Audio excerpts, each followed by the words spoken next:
Chancellor Kawari of the Sketids tried to hide a yawn behind one of his tentacles. He did not appreciate being awoken from his slumber in the middle of the night. Whatever reason the Supreme Chancellor had to summon the ruling council, better be good. He almost fell back to sleep waiting for the rest of the council to join them.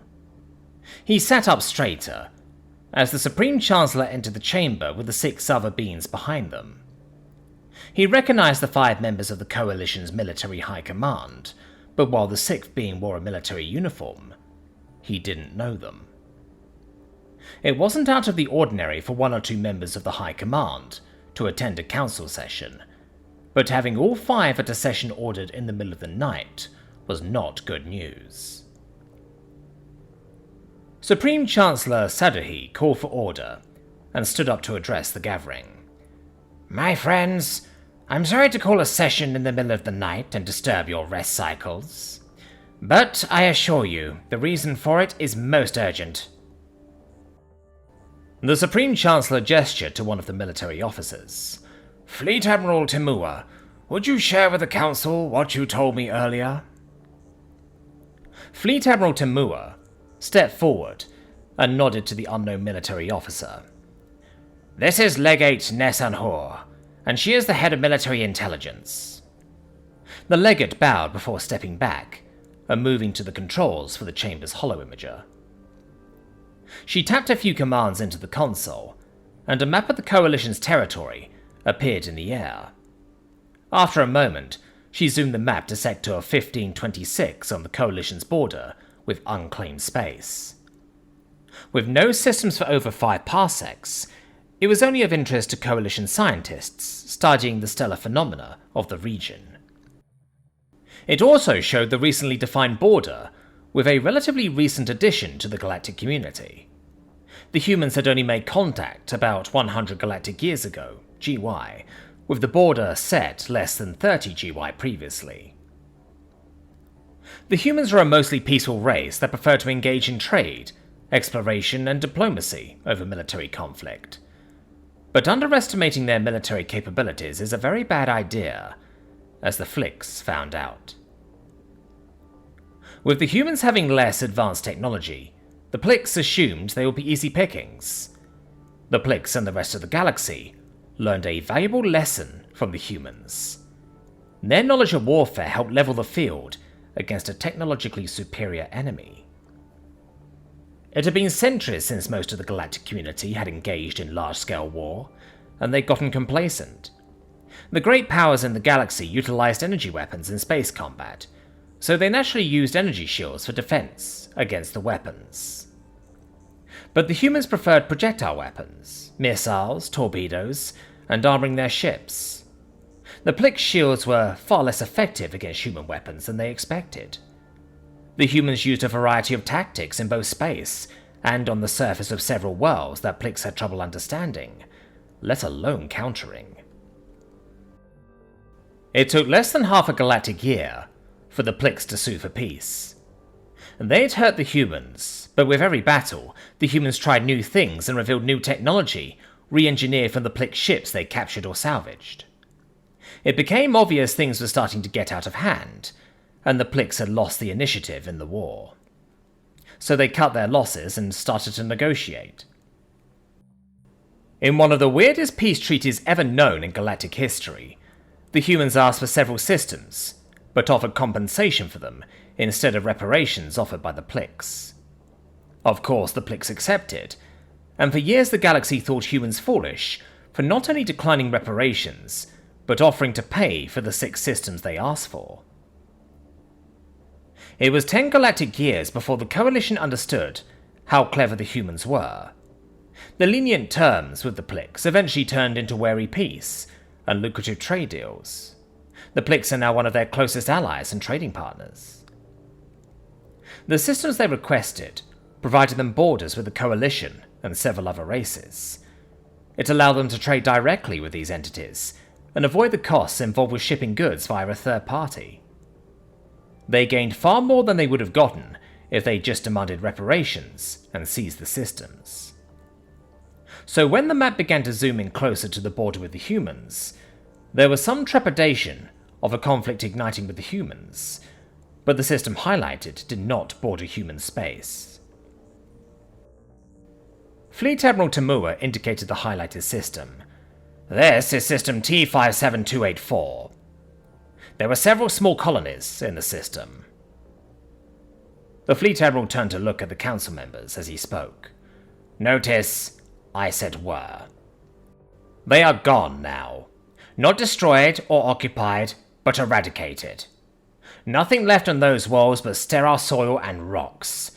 Every scrap of organic life and non-organic material is completely gone. What did that? One of the council members exclaimed. With a glance at the Supreme Chancellor, and a return nod from him, Fleet Admiral Tamura looked at the intelligence officer. Bring up file number 78267SC, please, he asked, before walking over to the console. He tapped a few commands before straightening up and speaking aloud. Fleet Admiral Tamura, authorizing the opening of file 78267SC. One by one, the other members of the High Command approached the console and repeated the steps taken by the Fleet Admiral. An image of what looked like a dark comet appeared in the holosphere. This file is one of our most guarded secrets, and normally only accessible by members of the High Command. Even the Supreme Chancellor has only seen parts of it. This file was initiated over a century ago, after a derelict ship emerged from unclaimed space. The Fleet Admiral waited for the gasps of astonishment and outcries of the Chancellors to subside, before starting again. We don't fully understand the exact location of its origin, besides the unexplored parts of the galaxy beyond the unclaimed space.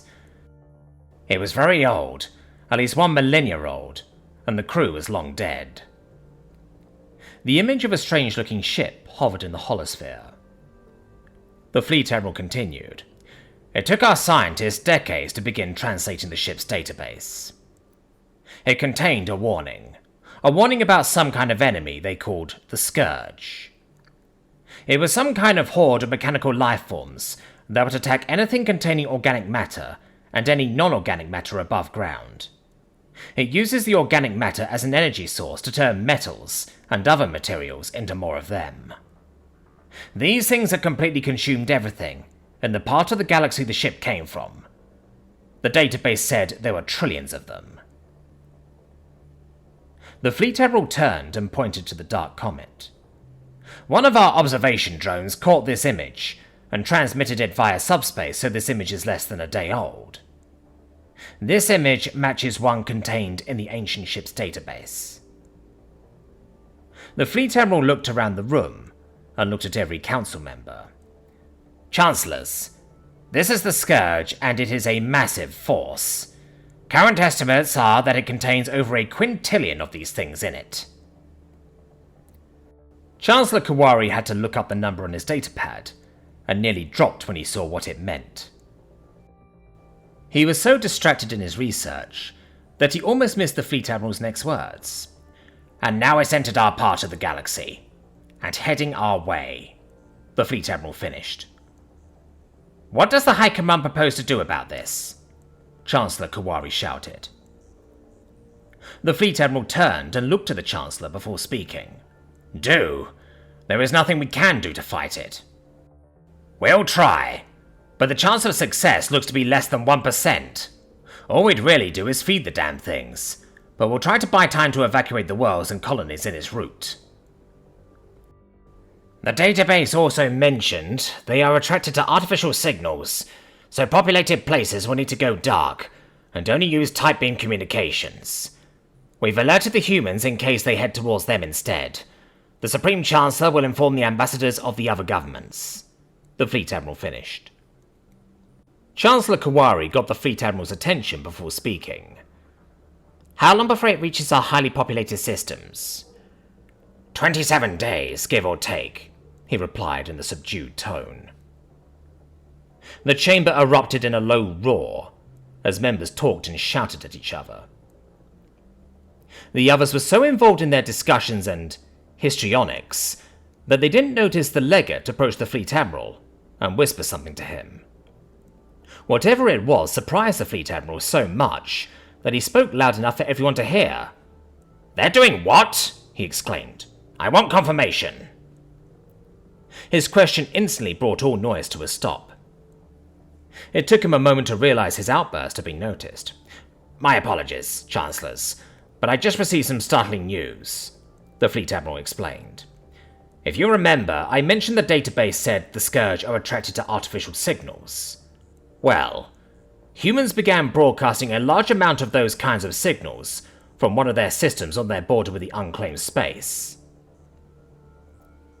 Supreme Chancellor Saduhi signaled for attention and spoke once there was silence. "Let's adjourn this session for the evening. What you have just been told is of utmost secrecy and only shared with your leaders. It's too soon to let the public know without causing a panic." The Supreme Chancellor looked around. "We'll have a daily briefing session on this matter every morning from now on." 20 days later, Chancellor Kawari was entering the council chamber for another useless briefing on the Scourge. He'd rather sleep in, but didn't want to miss anything new that might be shared. So he took his seat and waited for it to start. Once the rest of the council had finally taken their seats, the Supreme Chancellor signaled the start of the session. Fleet Admiral Tamua began the briefing in the usual form, updating the Scourge's distance as it travelled through unclaimed space towards human space, and the progress of the system of observation drones being placed along the entire border of unclaimed space, in both Coalition and human territory, as an early warning system. Of the situation of the military, the current production numbers of new ships being built to aid evacuation, and so on. Important, but very dull info. Fleet Admiral Tamua was just informing the Council of the status of the creation of the evacuation plans, when the same legate approached him. Every being in the room focused on the two officers whispering. "They did what?" the Fleet Admiral loudly exclaimed. "Are you sure?" he continued, in a more normal tone. The legate showed him a datapad, and the Fleet Admiral was shocked by what he saw. "Transfer that to the holosphere," he ordered. "Chancellors, I just received some very important information about the Scourge," the Fleet Admiral began. "We were advised by the humans that the Scourge had reached the system they refer to as RG-76 in their space." Gesturing to the holosphere, he continued. "We also confirmed it with the observation drone in the system." The Council watched as the drone's sensor information was converted to a 3D image of a large black cloud entering the system and beginning to spread out to engulf several planets and moons. The council chamber was so silent, you could hear one of the gorillitic stomachs growl. "This image is about an hour old, sent by subspace before contact with the drone was lost," the Fleet Admiral continued. "We did get a confusing fragment of data that we couldn't explain until now." Once again, the image of the system appeared in the holosphere, but now almost all planets and moons were covered in a cloud of those things that made up the Scourge. A moment later, there was some kind of brief surge of some type that overwhelmed the drone, and communication with the drone ceased. The Fleet Admiral stepped to the center of the floor. "I just received word that the humans attempted to destroy the Scourge." The volume of the room spiked, as all the Chancellors tried to speak at the same time. "I'm expecting confirmation of this information," the Fleet Admiral said, looking at the legate. The legate nodded his head and uttered, "Confirmed." The last thing he expected to see on the Fleet Admiral's face was shock. He turned to address the Council. "It is just confirmed the humans attacked and likely destroyed the Scourge." He had to take a moment and allow the uproar to die down before he could continue. Chancellor Kawari took the chance to interject a question. "How did they manage that? And why didn't we do it first?" The Fleet Admiral looked at the Chancellor and spoke. "We didn't do it first because it's something we'd never imagine, let alone do. As for how, it was a trap.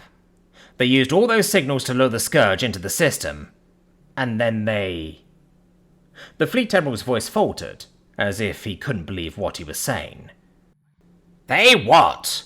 one of the Chancellors snapped irritably. "They caused the system star to go supernova and destroyed everything in the system, either by released radiation or the shockwave," the Fleet Admiral answered. Every member of the chamber looked shocked at the announcement, and then horrified when the implications sunk in. The humans had the power to destroy a star. They were now the preeminent power in the galaxy. Supreme Chancellor Sadahi looked at the Fleet Admiral and asked, "Do we know how they did it?" "We sent a message asking for confirmation and how it was done." The Fleet Admiral replied, "They said it was a one-shot deal, and can't be done again. They called it an ancient Chinese secret, whatever that is, and declined to tell us," the Fleet Admiral finished.